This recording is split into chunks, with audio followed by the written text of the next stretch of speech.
In Japanese language, soy pulp is called Okara, and the Japanese people consider it a superfood with an elegantly catchy name. Hana, meaning crystal flour. In the tofu section of Japanese supermarkets, you can find soy pulp mostly white, yellowish, and even grayish made from black soybeans. In China and in Chinese communities around the world, soy milk is no less important and perhaps more popular than milk as a daily beverage. Soy milk can be served hot or cold, and the combination of soy milk and fried dough sticks is considered by many to be the perfect Chinese breakfast. With the advent of soy milk machines in the 1990s, homemade soy milk has become popular. But many people do not know how to deal with the residue left over after making soy milk, as soy pulp is low in calories and rich in dietary fiber. Consuming a small amount can make you feel full. In today's popular diet cakes, biscuits, delicacy recipes, and cold drinks, the use of soy pulp as an ingredient is increasingly common.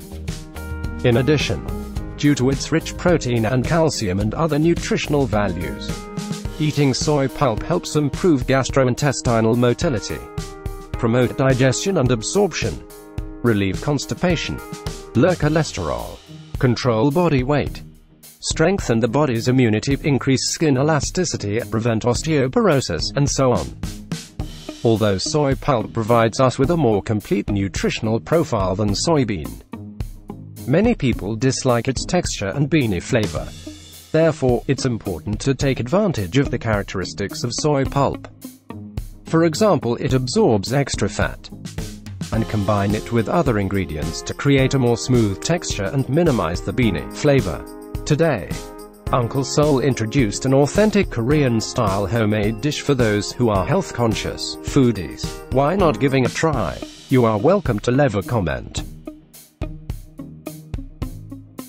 在日语中，豆渣叫做 Okara， 日本人将其视为超级食物，而且有一个优雅动听的美称——水晶花。在日本超市的豆腐区都能买到豆渣，大多呈白色、微黄，甚至还有灰色的黑豆豆渣。在中国以及世界各地的华裔社区，豆浆作为日常饮品的重要性和受欢迎程度绝不亚于，甚至超过了牛奶。豆浆可热饮也可冷饮，豆浆油条的搭配也被不少人视为完美的中式早餐。随着90年代豆浆机的问世，家庭自制豆浆得以普及，但很多人并不清楚如何处理制作豆浆后剩余的残渣。